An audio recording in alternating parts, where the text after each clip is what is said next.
o hipertiroidismo, ¿verdad? Aquí, bien, el objetivo de esta clase es que ustedes entiendan por qué surgen las manifestaciones de o hipotiroidismo. O sea, generalmente es bien sencillo saber cuáles son las manifestaciones de hipertiroidismo. Son bien fáciles. Y si nosotros sabemos cuáles son las manifestaciones de usualmente sabemos cuáles son las manifestaciones de hipotiroidismo, porque son manifestaciones antagonistas.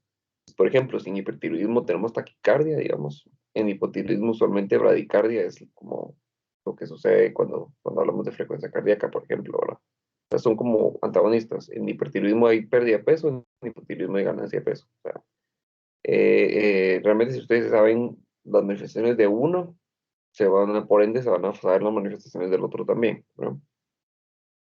Ese es el objetivo de la clase de hoy. Entonces tenemos una paciente femenina de 45 años que se dedica a ser comerciante y es originaria residente de la ciudad capital. Entonces ella consulta por temblores de un mes de evolución, ¿verdad?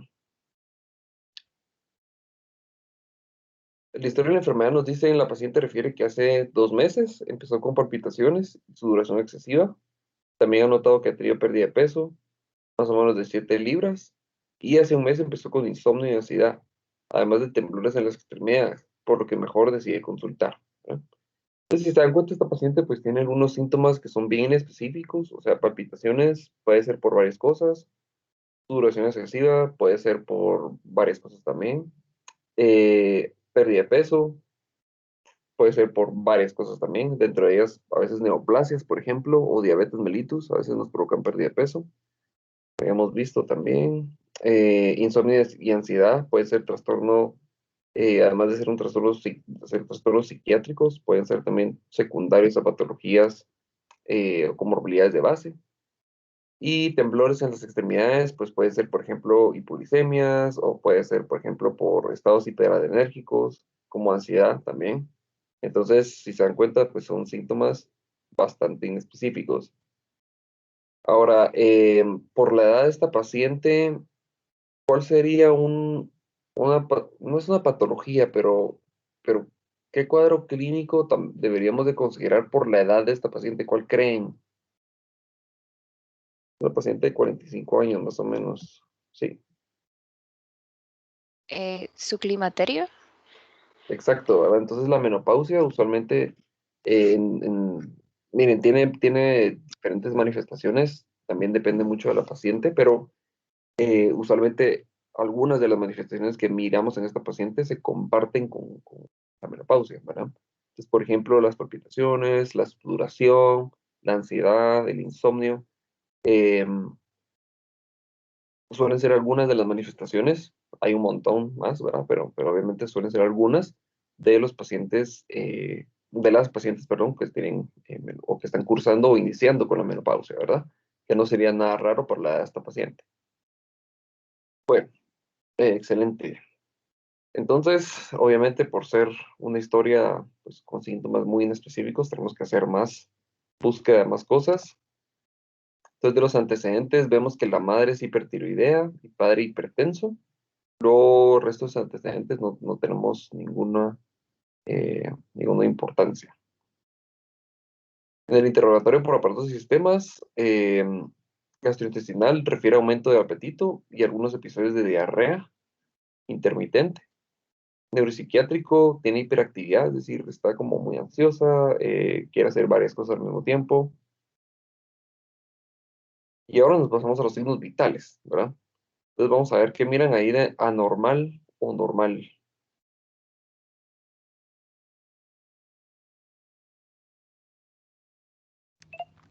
La presión arterial Ok, presión arterial, ¿qué tiene?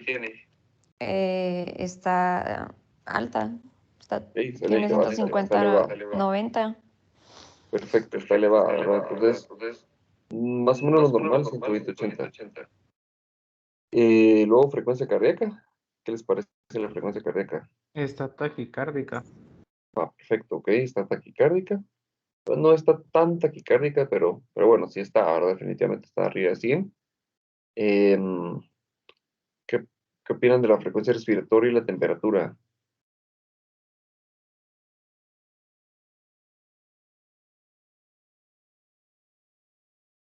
Creo que la temperatura sería como febrícula o no. Sí, cabal, o sea, no está, o sea, está elevada, obviamente, pero no llega a fiebre. Fiebre, recuerden que es 38.3, ¿verdad? Entonces no llega a fiebre todavía, pero sí tiene una temperatura basal un poquito elevada, que es algo que también lo pueden ver en menopausia. Frecuencia respiratoria.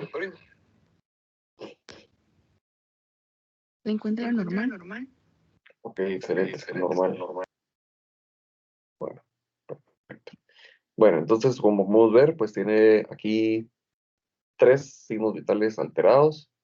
Entonces, cuando nosotros vemos pacientes con este tipo de trastornos, por ejemplo, si estuviéramos pensando en un trastorno de ansiedad generalizada, si vemos acá, puede ser que los pacientes con ese trastorno, aunque sea un trastorno más psiquiátrico, sí puede tener manifestaciones, por ejemplo, en la presión arterial y la frecuencia cardíaca, pero ya la temperatura ya no va mucho ahí, ¿verdad? Entonces, así vamos a ir descartando diferentes cosas, ¿verdad? Perfecto. Después vamos a ir explicando qué es lo que está pasando con esta paciente, no se preocupen. Ahora el examen físico. Entonces, cabeza, observamos al paciente en normocéfala, ojos en exoftalmos, pupilas isocóricas y fotorreactivas, buena implantación del cabello, mucosa oral seca, perdón, húmeda y no tiene lesiones. Cuello móvil, se observa y palpa bocio, y tórax está simétrico y expandible sin ruidos patológicos. Corazón, rítmico y sincrónico con pulso, abdomen todo bien, extremidades, fuerza muscular muy bien, reflejos 3 de 4, se observa mixedema pertibial en ambas extremidades inferiores. Bueno, ¿qué opinan del examen físico? Con lo que vimos aquí, que estará anormal. Vámonos solo por lo que ustedes miren que está anormal.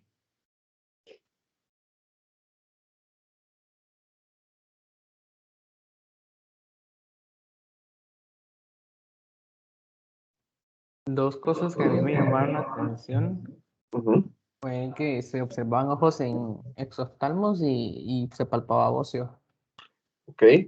¿Y qué investigaron de exoftalmos? ¿O qué investigaste, José Pablo? ¿Qué fue lo qué significa exoftalmos? ¿Y qué significa bocio también? El exoftalmos es cuando los ojos están como muy salidos, muy saltados. Eh, Ujú. y el bocio es cuando se palpa la glándula tiroides muy grande. Exacto, ¿verdad? Entonces, generalmente el exoftalmos, el término se refiere a prácticamente tener los ojos como saltados, ¿verdad? Así coloquialmente, ¿verdad? Eh, es algo que se puede ver en algunas patologías, pero bueno, es característico de una como tal. Eh, ya veremos más tardecito cuál es, ¿verdad?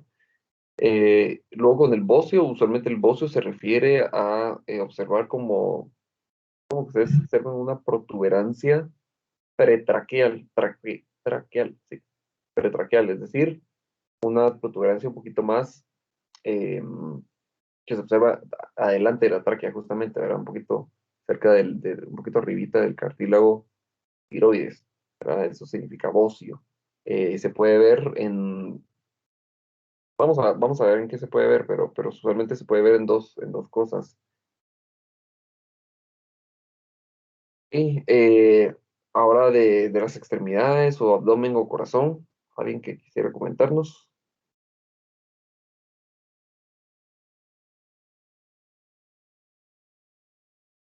¿no? El mixedema pertibial. Ok, mexemé pertibial, ¿qué será eso? ¿Qué será? Es un engrosamiento cutáneo por obstrucción de la microcirculación linfática. Linfática, excelente, sí.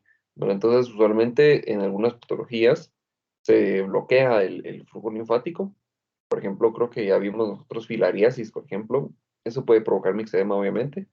Y prácticamente es como ver las piernas, generalmente es el problema, a nivel pertibial, es decir, adelante de la tibia, o generalmente en la parte anterior de las piernas, observamos como esa parte toda edematizada, ¿verdad? A eso se refiere. ¿Y algo más? ¿No?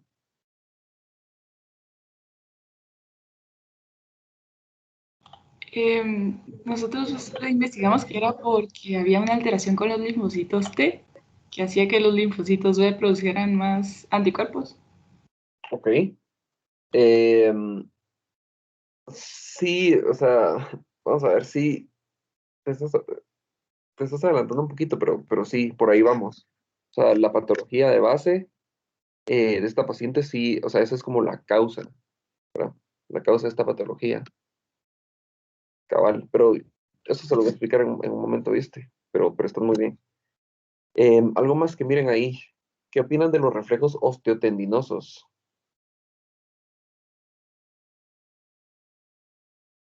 y de la fuerza muscular?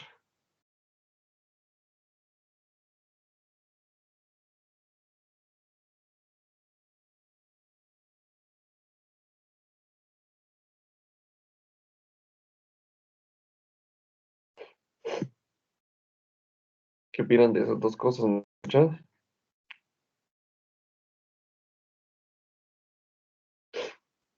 Presentaría, bueno, a ver, los reflejos tendinosos sería hiperreflexia o no. Exactamente, ¿verdad? Este paciente tiene hiperreflexia, ¿verdad? Entonces, sí, tiene hiperreflexia. Y la fuerza muscular, pues, está normal, ¿verdad? Es algo que también tenemos que tener en cuenta por aquí, ¿verdad?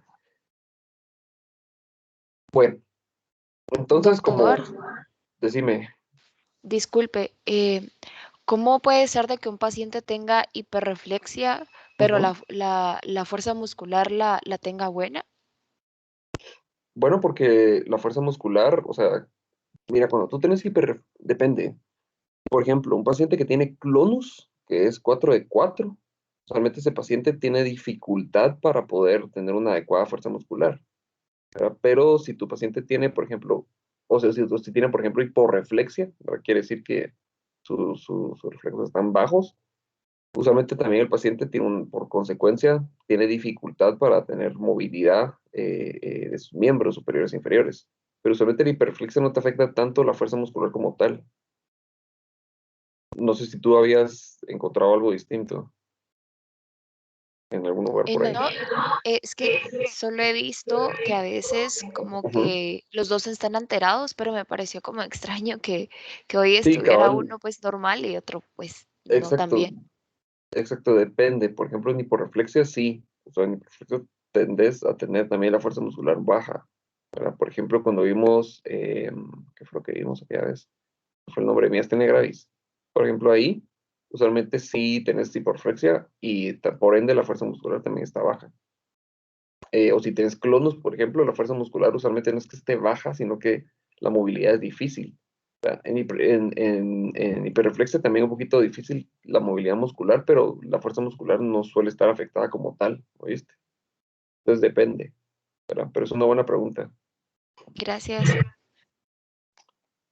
Bueno, ¿alguien más? ¿Alguna duda antes de que pasemos a la parte de laboratorios?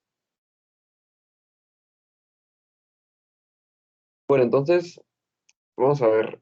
En resumen, esta paciente pues viene por una serie de síntomas inespecíficos, entre ellos pérdida de peso, temblores, sudoración excesiva, palpitaciones, y además de eso tiene antecedentes importantes de madre y padre, madre hipertiroidea y padre hipertenso, diarrea e hiperactividad neuropsiquiátrica está también presente, tiene alteración en algunos signos vitales, y en el examen físico pues tiene varios hallazgos bien característicos, ¿verdad? Entre ellos tiene exoftalmos, bocio, hiperreflexia y mixedema, ¿verdad? Según estos signos y síntomas, en general, ¿qué diagnóstico podría tener nuestra paciente? No me digan una enfermedad específica. O sea, dígame como, bueno, podría tener este grupo de enfermedades, por ejemplo, enfermedades que provoquen este tipo de manifestaciones y signos. Si tuviéramos que decir que esta paciente es hiper o hipotiroidea, ¿cómo la clasificaríamos? Según los signos y síntomas y todo lo que hemos visto. Como hiper. ¿Ok? Como hipertiroidea, alguien que no la clasificaría como hipertiroidea o que la clasificaría como hipo,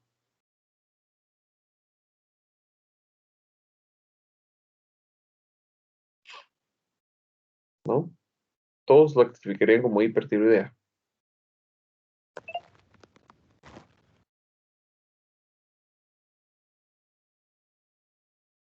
Bueno, entonces dejemos que la clasificamos como hipertiroidea. Bueno, entonces estamos pensando que esta paciente tiene un problema tiroideo. Obviamente vamos a sacar los laboratorios, ¿verdad? ¿Cómo los interpretamos, jóvenes? Aquí ya les puse los valores normales.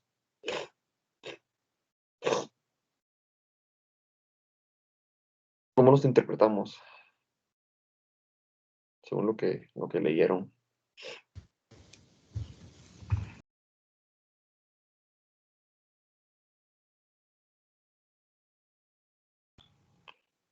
Pues, ¿Algún voluntario? Decime. el primero está abajo, el Ok, segundo, o sea, la T- TSH está abajo, ok, la TSH está baja. la tiroxina está alta Ok, tiroxina. y la triodotironina está alta también. Alta también. Ok, ¿cuál es el otro nombre? ¿Alguien sabe el otro nombre de tiroxina y de triotironina? Son la T3 y T4, ¿verdad? Bueno, Exacto. tiroxina T4. Tiroxina es T4, ajá. Y triotironina por tri es T3. Bueno, Doctor, solo le perfecto. quería decir que entré, pero no lo quería interrumpir, Ah, perdón. va, no te preocupes, ya te había apuntado. ¿Oíste? Gracias. Bueno, sí, T3 y T4, exactamente, ¿verdad? Entonces tenemos la TSH baja, T4 y T3. Según estos laboratorios, ¿alguien se animaría a decirnos o confirmarnos que esta paciente es hipertiroidea o será hipotiroidea según los laboratorios? Yo creo que sí es hipertiroidea, porque según lo que investigamos, cuando es hipotiroidea hay una deficiente o nula producción de hormona T3 y T4. Entonces, esta paciente Ok, no tiene deficiencia, sino que tiene un aumento. ok. Ahora sí, excelente, ¿verdad? Y es hipertiroidea, obviamente porque estamos observando cerca de estos, eh, de estos dos T3 y T4 están elevados, obviamente las hormonas tiroideas están elevadas. Bueno, entonces vamos a discutir un poquito del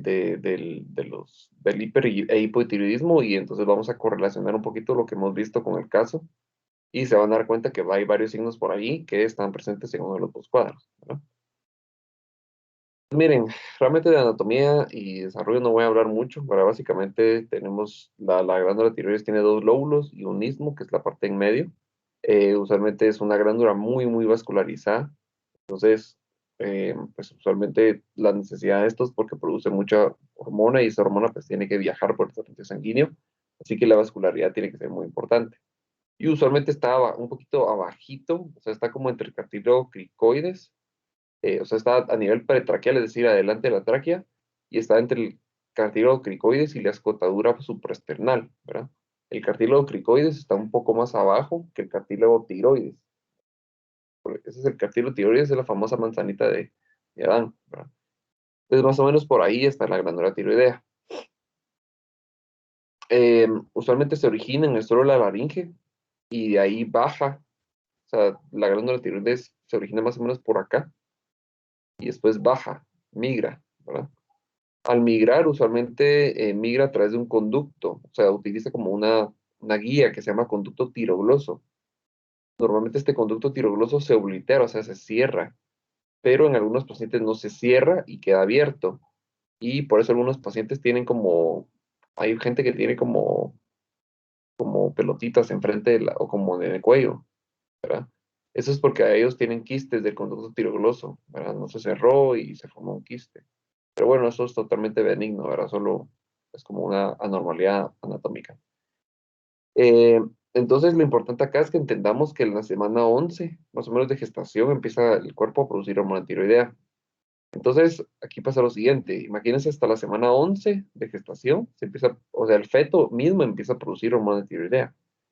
Por eso es de que usualmente cuando tenemos una embarazada hipotiroidea, dependiendo del estado de gestación, pero usualmente tenemos que controlar un poquito mejor el hipotiroidismo en esa paciente, ¿verdad? Normalmente pacientes embarazadas hipotiroideas se les sube un poquito más la dosis por algunos cambios fisiológicos del embarazo. Y es importante porque si un feto está expuesto o sea, la madre de un feto es hipotiroidea, Usualmente el problema va a ser que el feto va a tener un mal desarrollo, porque la hormona tiroidea es esencial para un adecuado desarrollo del feto, ¿verdad? Entonces hay diferentes manifestaciones de hipotiroidismo fetal, o si por ejemplo el feto no, por alguna razón no tiene glándula tiroides o no produce la hormona, también puede tener esas manifestaciones de hipotiroidismo y su desarrollo no va a ser adecuado. Entonces la hormona tiroidea es esencial también para el desarrollo fetal. Entonces la glándula tiroides se divide en folículos, ¿verdad? Cada folículo tiene como rodeado en la orillita, tiene un grupo de células foliculares. Por ejemplo, estas son las células foliculares, estas que ustedes miran aquí. Y luego en el intersticio, por acá, aquí hay células que se llaman parafoliculares, o sea, células C. Células producen una hormona que se llama calcitonina, que tiene que ver con la regulación del calcio. Pero bueno, entonces estas foliculares producen la hormona tiroidea y aquí dentro o sea, en medio del folículo tenemos el coloide. Hoy vamos a ver qué es el coloide. Eh, el coloide tiene más que todo tiroglobulina, ¿verdad? Entonces, funciones de la hormona tiroidea. Mire, pues en general la hormona tiroidea tiene una función a nivel general, o sea, tiene función en casi que todos los aparatos y sistemas. Por ejemplo, aumenta la producción de energía, aumenta el consumo de oxígeno, tiene propiedades termogénicas, aumenta el metabolismo, ¿verdad? Entonces aumenta la lipólisis, por ejemplo, aumenta la glucogenólisis, proteólisis, a nivel respiratorio favorece la ventilación pulmonar, a nivel del sistema nervioso central favorece el desarrollo del sistema nervioso del feto, potencia la capacidad y estímulos cognitivos, por ejemplo, los reflejos también, a nivel cardiovascular incrementa la frecuencia cardíaca, también aumenta, o sea, tiene un efecto inotrópico positivo, favorece la resistencia vascular, a nivel digestivo estimula todos los procesos de digestión y a nivel del aparato reproductor eh, intervienen en el desarrollo y también funcionamiento del aparato reproductor de ambos sexos, ¿verdad? Entonces, en general, pues tiene 1000 funciones, ¿verdad? No, es como muy difícil eh, que la hormona tiroidea no tenga influencia en alguna función del cuerpo. Ahora, usualmente tenemos, como ya dijimos anteriormente, tenemos T3 y T4, ¿verdad? Entonces hay dos cosas que tenemos que tener en cuenta. La hormona tiroidea es una hormona que se transporta en la sangre unida unida a una hormona, perdón, a una proteína. Entonces, usualmente la hormona tiroidea se transporta unida a una proteína. Esa es una hormona que no está libre. Aparte, tenemos una fracción de hormona que viaja libre en la sangre. Esa fracción de hormona libre en la sangre es una hormona libre y es una hormona que es activa. La otra no es activa porque está unida a la proteína. Y usualmente tenemos dos formas de hormona tiroidea, T4 y T3. Normalmente la forma más activa y la más potente es T3, ¿verdad? Esa es la forma más potente, ¿verdad? Entonces, como decíamos, cuando hagamos síntesis de hormona tiroidea, usualmente, miren, no voy a entrar mucho en detalle aquí, ¿verdad? Pero de todas maneras, esto es como muy teórico, así que solo les voy a hablar lo general, pero les dejo esta imagen, la pueden encontrar en Google también. La idea de la hormona tiroidea es de que, primero que todo, la hormona tiroidea se sintetiza a partir de yodo, ¿verdad?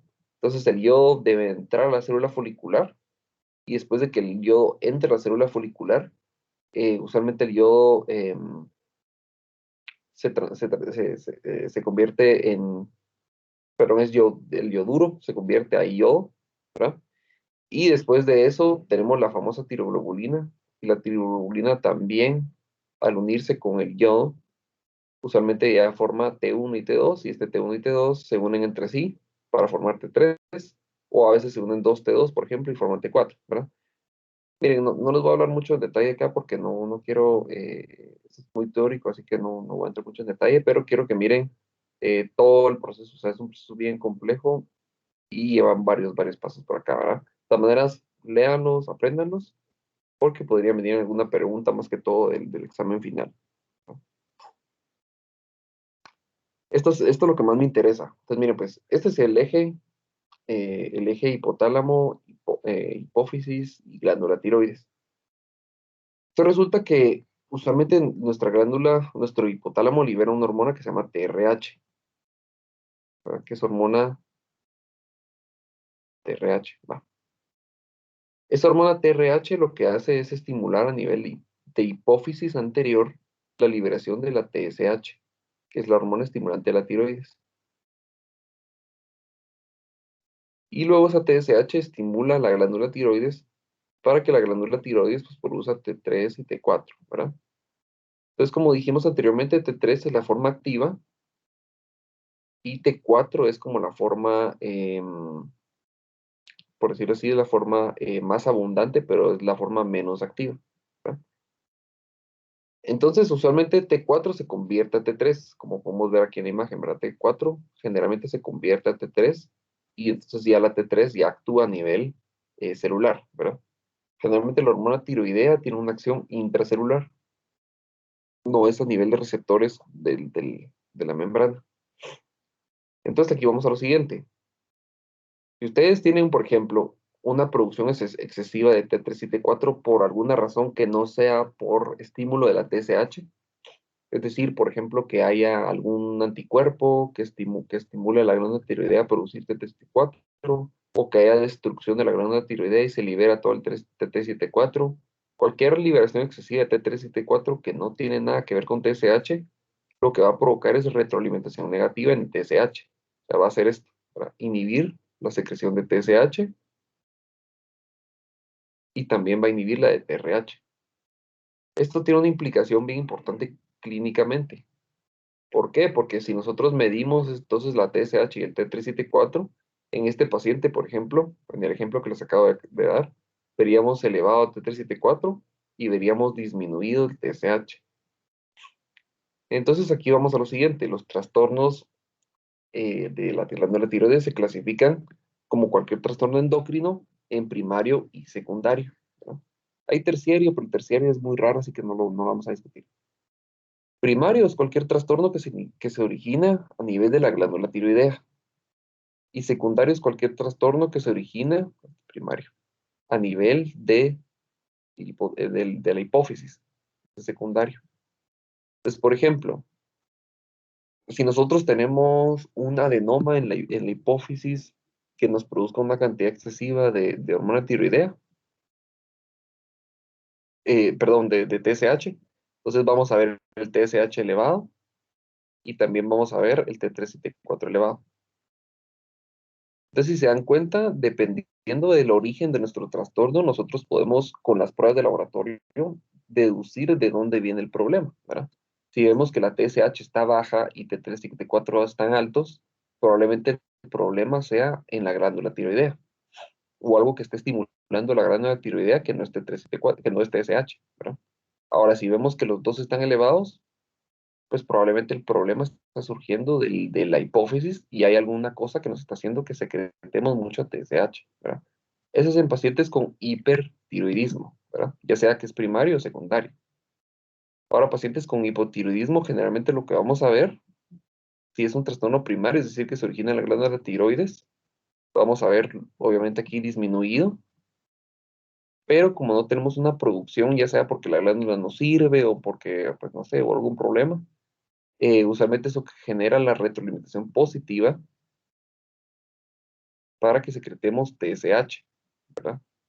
Y entonces la TSH se va a ver elevada. Eso se mira en un trastorno primario. Ahora, si nuestra hipófisis por alguna razón no secreta TSH o no funciona, vamos a ver la TSH baja y por ende, como no hay estímulo en la glándula tiroidea, vamos a ver también los niveles hormonales bajos, ¿verdad? Este es un trastorno secundario, es decir, un trastorno que se origina a nivel de la hipófisis, ¿verdad? Entonces, por eso es importante medir los patrones y decir, bueno, tenemos un trastorno primario o secundario y depende si es hipertiroideo o hipotiroideo, ¿verdad? ¿Dudas con esto?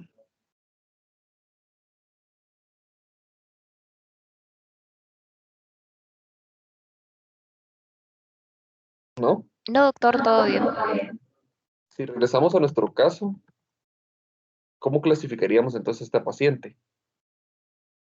Ya dijimos que es hipertiroidea, pero ¿será un hipertiroidismo primario o un secundario? Primario. Primario, ¿verdad? ¿Por qué? Porque estamos viendo que tenemos una elevación excesiva de las hormonas, pero nuestro TSH está bajo, es decir, están haciendo retroalimentación negativa y por lo tanto, pues no estamos, o sea, el estímulo, o sea, la causa de la secreción de hormona tiroidea no es la TSH. Excelente, excelente, excelente. Bueno, dudas, ¿no? ¿No? No. Va, perfecto, perfecto. Bueno,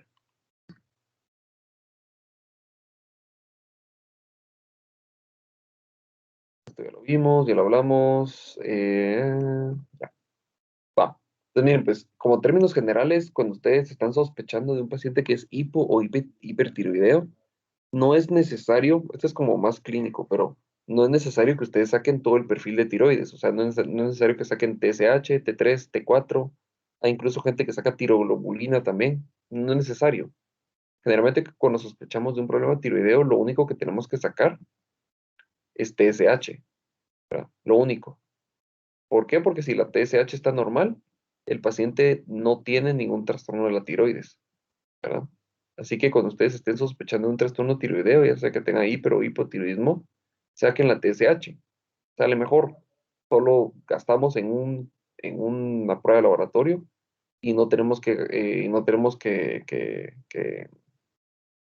hacer el paciente gastar más por T3 y T4, que también son algo caros, ¿verdad?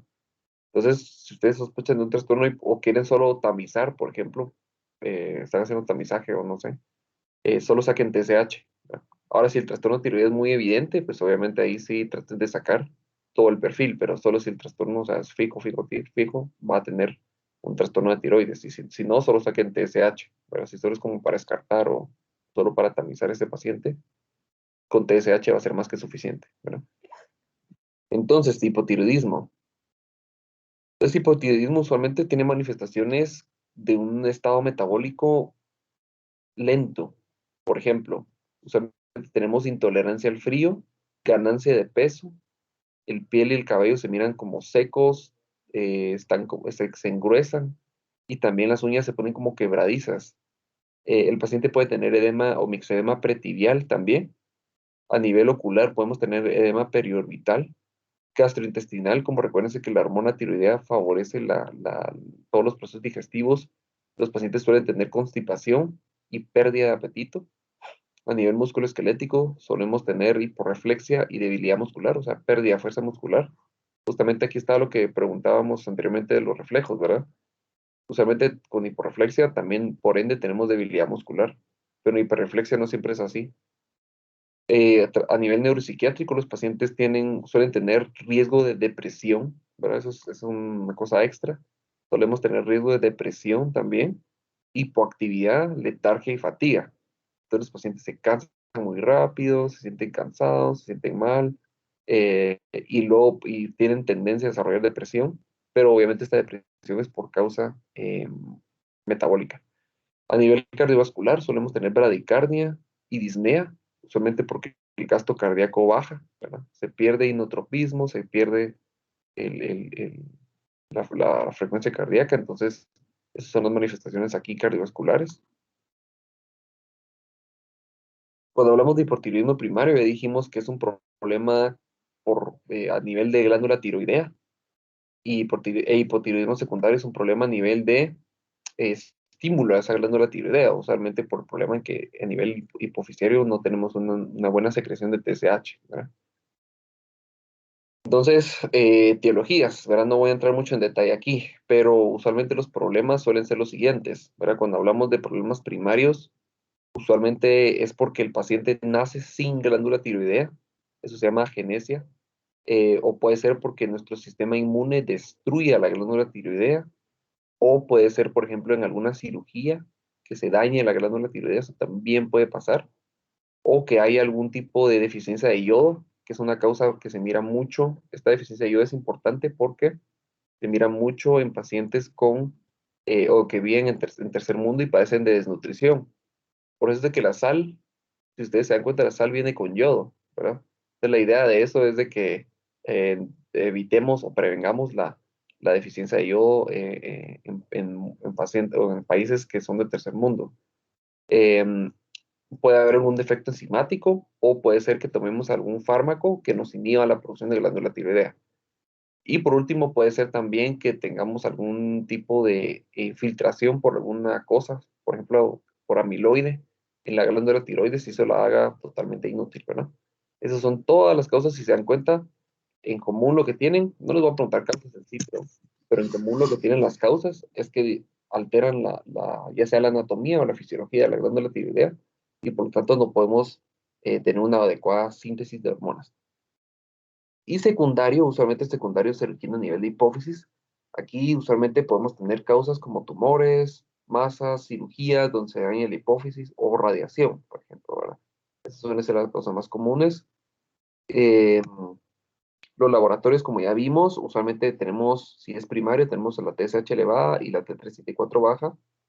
Importante aquí que los pacientes con hipotiroidismo suelen tener problemas a nivel con colesterol, ¿verdad? Suelen tener problemas, dislipidemias generalmente de colesterol, ¿verdad? Eso es muy, muy importante porque una causa de la disminución de la glándula de la hormona es que disminuye la expresión de los receptores de LDL. Entonces se capta menos de LDL y por lo tanto el LDL se acumula en la sangre, ¿verdad? Entonces es bien, bien importante. Segurísimo se los pregunto. ¿Qué más? Va. Cuando hablamos de hipertiroidismo, usualmente el paciente con hipertiroidismo suele tener una síntesis o estímulo excesivo de la hormona tiroidea. Y entonces tenemos todas las manifestaciones que vimos en hipotiroidismo, usualmente las vemos en hipertiroidismo, pero de forma antagónica. Entonces, por ejemplo, si teníamos bradicardia en hipo, aquí tenemos taquicardia. Si teníamos hipoactividad neuropsiquiátrica, aquí tenemos hiperactividad. Si teníamos hiporreflexia, aquí tenemos hiperreflexia. Si teníamos constipación, aquí tenemos diarrea, ¿verdad? Si se dan cuenta, todos estos síntomas son como parecidos a los que tenía nuestro caso clínico, ¿verdad? Diciéndonos que este paciente o esta paciente tenía seguramente un cuadro de hipertiroidismo, ¿verdad? Valores de laboratorio, usualmente estos pacientes no suelen tener problemas con colesterol porque aumenta la expresión de receptores LDL, pero cuando es primario ya vimos que tenemos disminución de TSH y aumenta de T3 y T4, ¿no? Bueno, mencionaron por ahí la producción de anticuerpos por linfocitos B y linfocitos T. Entonces resulta que hay una enfermedad que es una de las causas más comunes de hipertiroidismo, que se llama enfermedad de Graves. La enfermedad de Graves se caracteriza porque nuestras células del sistema inmune producen unos anticuerpos que lo que hacen es estimular la glándula tiroidea. Entonces, estos anticuerpos vienen, voy a dibujar aquí, anticuerpo, y hacen la función de la TSH. Estimulan a través del receptor de TSH, se unen al receptor de TSH y estimulan la glándula tiroidea. Eso lo que provoca es una producción excesiva de hormona tiroidea, pero es por un estímulo diferente a la TSH. Entonces la TSH en esos pacientes se va a ver baja, ¿verdad? Porque no es la TSH la que está estimulando la glándula tiroidea, sino que es un anticuerpo, ¿verdad? Ahora, usualmente la enfermedad de Graves tiene manifestaciones de hipertiroidismo, pero tiene una cosa extra que no se mira en ninguna patología con hipertiroidismo. La cosa extra que tiene la enfermedad de Graves, que no se mira en ninguna de las otras patologías de hipertiroidismo, es que provoca exoftalmos. Ahora, el exoftalmos es bien característico y bien específico de enfermedad de Graves. Si ustedes miran un paciente o una paciente con trastorno hipertiroideo, ustedes dicen, esta paciente tiene todos los signos y síntomas de hipertiroidismo y tiene exoftalmos, esa paciente seguro tiene enfermedad de Graves. Si ustedes miran a un paciente con hipertiroidismo y no tiene exoftalmos, probablemente no es enfermedad de Graves, ¿verdad? Así que eso es lo único que quería que platicáramos de esta patología, ¿verdad? Luego tenemos la relación de la hormona tiroidea con el calcio. Pero resulta que la T3 estimula que nosotros formemos osteoclastos. Recuerden que los osteoclastos favorecen resorción ósea. O sea que pacientes femeninas, obviamente resorción ósea es destrucción ósea. Entonces, pacientes femeninas suelen tener mucho problema porque si son hipertiroideas, ya de por sí una paciente femenina arriba de los 45 años, ya suele tener riesgo de osteoporosis por la pérdida de estrógeno. Pero imagínense una paciente femenina de esa edad, más y siendo hipertiroidea, puede tener mucho más riesgo de osteoporosis. Así que hay que tener cuidado con esos pacientes. Se caen, se fracturan la cadera y eso es un gran problema, ¿verdad? Entonces, como les decía, el exoftalmos, pues es un problema. Miren, es una imagen más o menos de exoftalmos. Mixedema pretibial más o menos se mira así, si se encuentra es como edema adelante de la tibia. No es algo tan común, o sea, es algo que se puede ver tanto en hipo como hipertiroidismo, así que no, yo diría que no es importante como aprenderse alguna patología específica, pero de exoftalmos, eso sí es bien, bien característico. Si se dan cuenta, tiene como los ojos salidos. Es como bien, bien característico de enfermedad de Graves, ¿verdad? Entonces, síntomas hiperadrenérgicos secundarios a hipertiroidismo, solemos tener muchos, ¿verdad? Y suelen ser por estimulación de los receptores beta adrenérgicos. Entonces, aquí nosotros usualmente lo que tenemos es estímulo de tanto beta 1 como beta 2, ¿verdad? Entonces, beta 1 normalmente es lo que vamos a basarnos porque son los síntomas más importantes a nivel cardiovascular. Usualmente los síntomas beta 1 tenemos, por ejemplo, taquicardia, elevación de la frecuencia cardíaca, aumento de la contractilidad cardiovascular, entonces aumenta nuestro gasto cardíaco. También tenemos aumento de la resistencia vascular sistémica y también tenemos estímulo de la secreción de renina, ¿verdad? Que recuerden que las células juxtaglomerares del riñón, su receptor es beta 1. Entonces, ¿será que esto se correlaciona con nuestra paciente? ¿Cómo estaba la presión arterial de nuestra paciente? Hipertenso. Estaba hipertensa, ¿verdad? Entonces ahí tenemos la correlación de por qué está hipertensa, ¿verdad? Seguramente por el estímulo del sistema renina-angiotensina y aldosterona y adicionalmente el aumento del gasto cardíaco y también por la resistencia vascular que estaba teniendo secundario al estímulo de estos receptores, ¿verdad? Entonces, bueno, resistencia vascular no tanto porque es por alfa 1, pero sí el gasto cardíaco elevado y el estímulo de la secreción de renina son las dos como causas más comunes de por qué los pacientes hipertiroideos pueden tener hipertensión, ¿verdad? Doctor, Decime. perdón, ese cabal me salió cargando el Teams. No logré escuchar toda la explicación de por qué está hipertensa la paciente, disculpe. ¿Por qué está?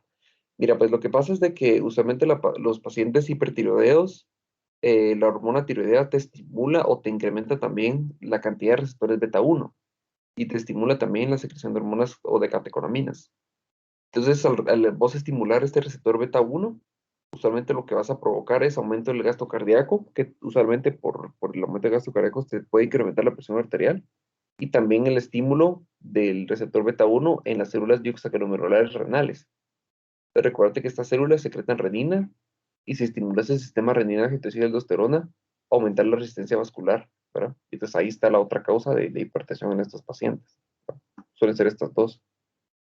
Gracias, doctor. Bueno.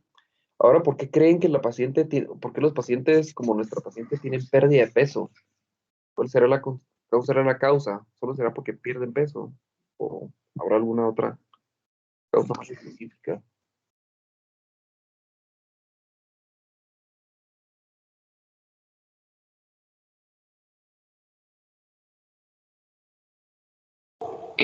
Porque es una hormona catabólica. Ok, exactamente, es una hormona catabólica. Si se dan cuenta, esta hormona catabólica estimula también los receptores beta 2, ¿verdad? Si estimulamos los receptores beta 2, favorecemos proteólisis, glucogenólisis, lipólisis, etcétera. Entonces el paciente necesita utilizar más y más y más fuentes de energía. En este caso utiliza mucho tejido adiposo. Y si utiliza mucho tejido adiposo, obviamente se manifiesta como pérdida de peso, ¿verdad? Así que por esa razón las pacientes hipertiroideas, generalmente uno de los motivos de consulta más comunes es cabal esa pérdida de peso y nos damos cuenta que la paciente era hipertiroidea, ¿verdad? Entonces, usualmente esa es de las causas más comunes de la pérdida de peso en hipertiroidismo. Luego tenemos, vamos a ver, ¿qué creen ustedes que pasaría si tenemos, por ejemplo, digamos que esta es nuestra glándula tiroidea? Aquí tenemos un montón de hormona tiroidea, T3 y T4, ¿verdad? 3 y T4. ¿Verdad?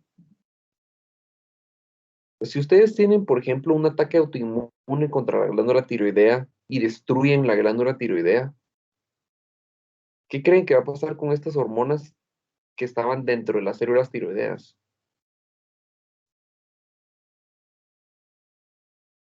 Dentro de las células foliculares. ¿Será que se van a liberar al torrente sanguíneo?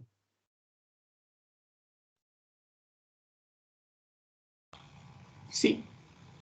Si se liberan estas hormonas tiroideas al torrente sanguíneo, usualmente tenemos un estado hipertiroideo. Entonces hay algunas enfermedades, por ejemplo, esta tiroiditis de Hashimoto, que es la causa más común de hipotiroidismo, o tenemos otra tiroiditis postparto también, que se mira después del parto, como su nombre lo dice. Tenemos la tiroiditis de Kerbein también, que es una tiroiditis que se mira luego de una infección respiratoria. Usualmente estas tiroiditis empiezan con un estado hipertiroideo. Entonces pasamos de hipertiroidismo. No voy a escribir mucho porque estoy con el mouse aquí. Hiper, voy a poner hi. Y pasa a un estado hipotiroideo después, conforme pasa el tiempo. ¿Por qué? Porque estas causas, vamos a poner hipo. Porque estas causas lo que provocan es de que nosotros, esto lo que hace es que destruimos nuestro sistema inmune, destruye nuestra propia glándula tiroidea. La glándula tiroidea ya tiene sintetizadas hormonas, entonces saca estas hormonas, o sea, obviamente esa destrucción saca hormonas al torrente sanguíneo. El paciente empieza a tener manifestaciones de hipertiroidismo, pero pasan algunos días solo con esos síntomas y después como estas hormonas tienen una vida media, obviamente, se acaba en unos más o menos 1 o 2 semanas y después de esas 1 o 2 semanas nuestra glándula tiroidea ya no sirve, así que ya no podemos producir más hormonas. Así que transicionamos a un estado hipotiroideo, ¿verdad? Entonces, que ustedes miren un paciente con hipertiroidismo no necesariamente va a ser un paciente que tenga alguna enfermedad como enfermedad de Graves, ¿verdad?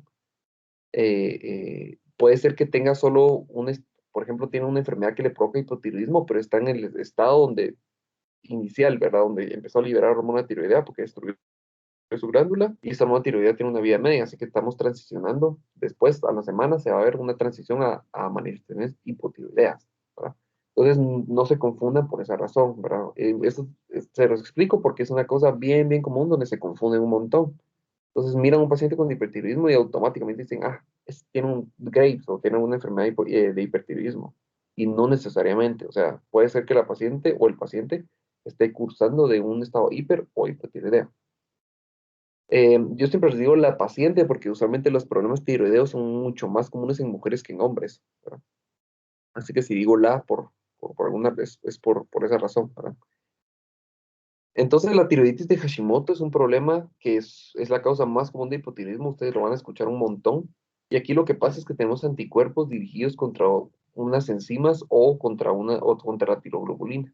Entonces, el problema es de que aquí básicamente lo que estamos haciendo es impedir la síntesis de la hormona tiroidea.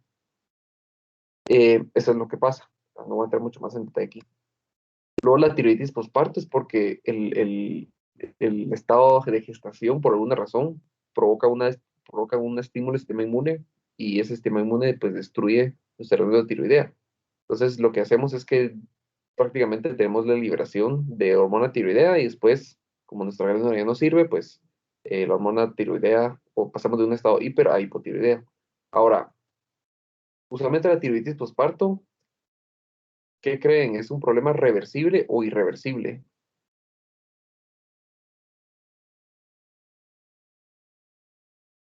¿Será que nuestra paciente que le dio tiroiditis postparto luego de dar a luz, será que es una paciente que va a permanecer toda su vida hipotiroidea?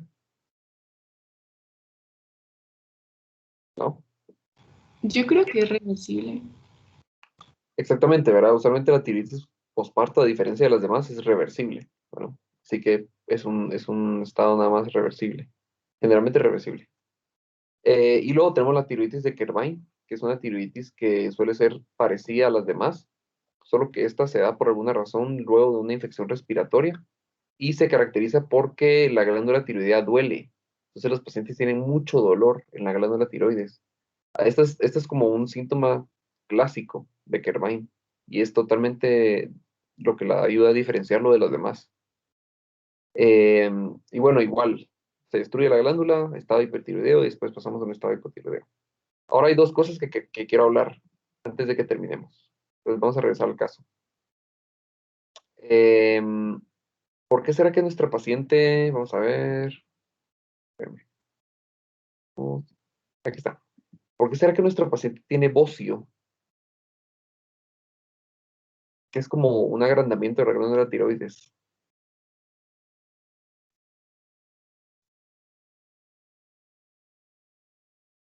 ¿Por qué creen que tiene bocio?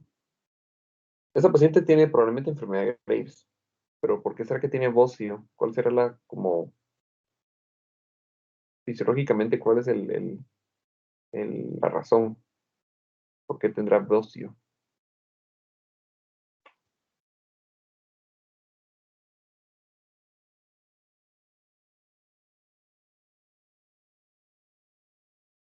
¿No?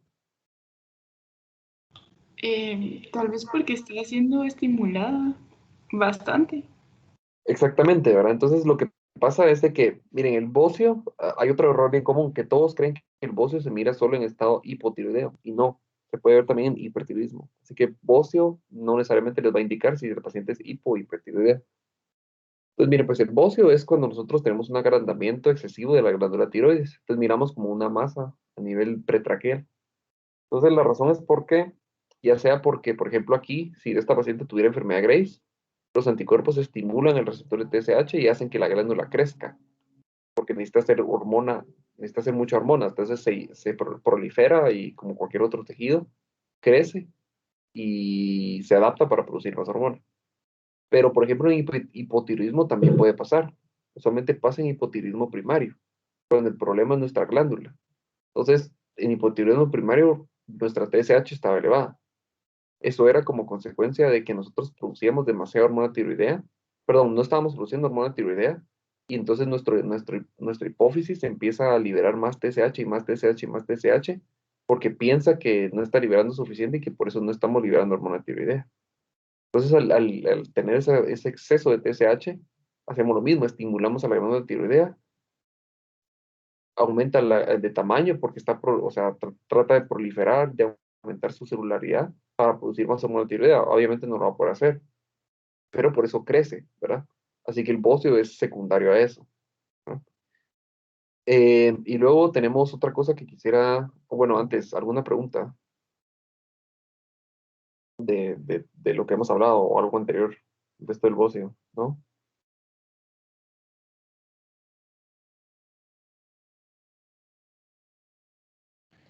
Todo claro, gracias.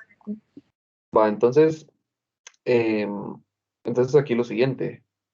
Em, Hay otra cosa que se llama captación de iodo radioactivo. Eso forma parte de las pruebas de laboratorio que podemos hacer. Entonces, miren, pues la captación de iodo radiactivo, usualmente la célula funcional, o sea, la glándula tiroidea o la célula tiroidea normal, tiene una captación de iodo radioactivo, pues activa. O sea, si ustedes le dan yodo al paciente, esta célula lo va a captar. ¿Por qué? Porque está sintetizando hormona tiroidea y necesita el yodo. Pero eso lo podemos utilizar para hacer un diagnóstico. Por ejemplo, si nosotros tenemos un paciente con enfermedad de Graves o una paciente donde estamos estimulando la glándula constantemente para que produzca hormona tiroidea, ¿será que va a tener un aumento en la captación de yodo radioactivo o va a tener una disminución en esa captación de ese yodo?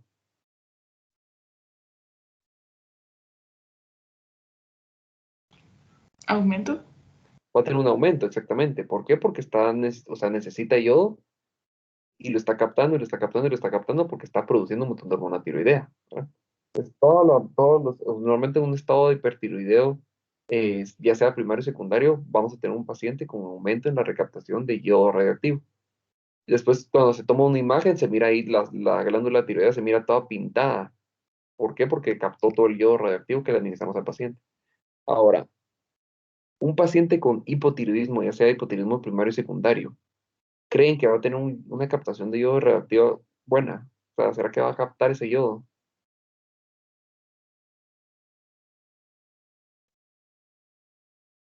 No. No, No, no ¿verdad? la va a Porque captar. no lo va a captar. ¿Por qué? porque la glándula tiroidea no está produciendo o no está, sí, no está produciendo y no está funcionando tampoco, o no está siendo estimulada. Entonces, cuando ustedes le administran yodo radioactivo a un paciente con hipotiroidismo, usualmente ustedes cuando toman la imagen después, van a ver que la glándula tiroidea está toda como, se mira como oscura, prácticamente no tiene ninguna fluorescencia. Y la razón de eso es porque el paciente hipotiroideo y la glándula tiroidea en estos casos no está captando yodo y no lo está produciendo, ¿verdad? Entonces, esa es una prueba más que todo que se hace cuando ya hicimos el diagnóstico del problema tiroideo y solo queremos buscar cuál es la causa, ¿no? Pero es una prueba que es como extra, ¿verdad? Bueno, entonces, no sé si alguien, yo creo que con eso terminaríamos la clase de hoy.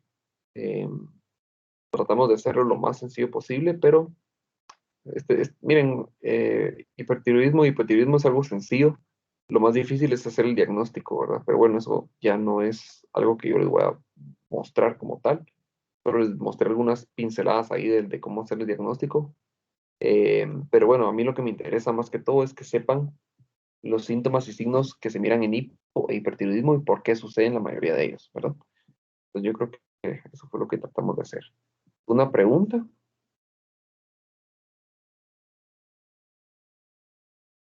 ¿No? No, doctor, todo claro.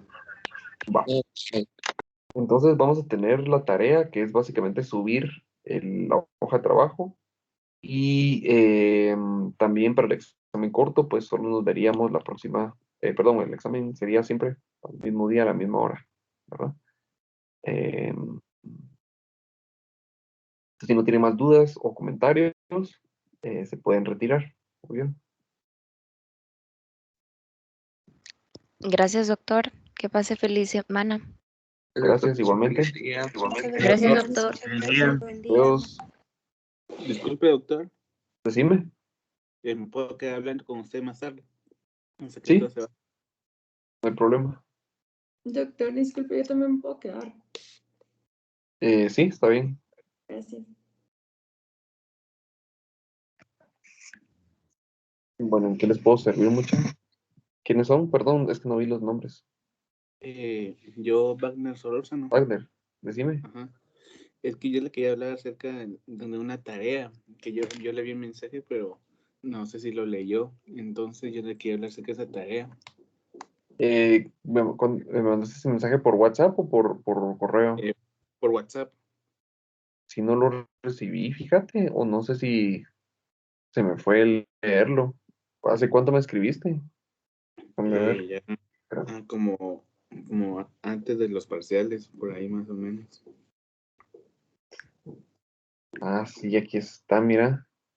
Sí. Es que era sobre un error. Yo pensé que yo había subido la tarea 5 Ajá.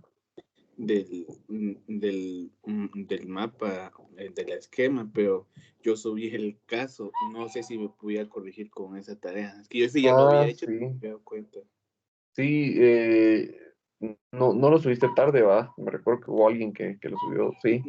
No, yo lo subí, pero temprano, pero no sabía, no me había dado cuenta que había subido el caso en vez del. Solo mándamela por correo. O sabes que volver a subir, yo creo que se puede volver a subir. Ok, pero igual, bueno, voy a tratar de subirlo, si no lo voy a enviar por correo. Ajá, si no me la envías por correo, de todas maneras, mandame un mensaje. Ok, por WhatsApp o Por por WhatsApp, sí, no, por WhatsApp, no sé por qué no había visto ese mensaje, pero por WhatsApp, Ok, bueno, sí, muchas gracias. y Muchas gracias. recordándome, ¿viste? Va, pues. Ok, gracias, doctor. ¿Alguien más te quería decirme, María Yo- Alejandra? Solo para avisarle que le subí las 2 tareas. Ah, va, buenísimo. Ujú. Ahí te subo, te empiezo a subir tus notas, ¿oíste? Gracias, doctor. Va, pues. Feliz día. Adiós. Disculpe, doctor, aparte yo me quedé para comentarle que no, me metí tarde hoy porque no tenía luz en mi condominio, entonces me tuve que ir a la casa de mi hermano. Ah, va. Aquí Va, estoy. Laura, va. Sí, Va, está bueno, ahí te apunto, ¿viste? gracias. Vaya. Ok. Gracias, feliz día. Adiós.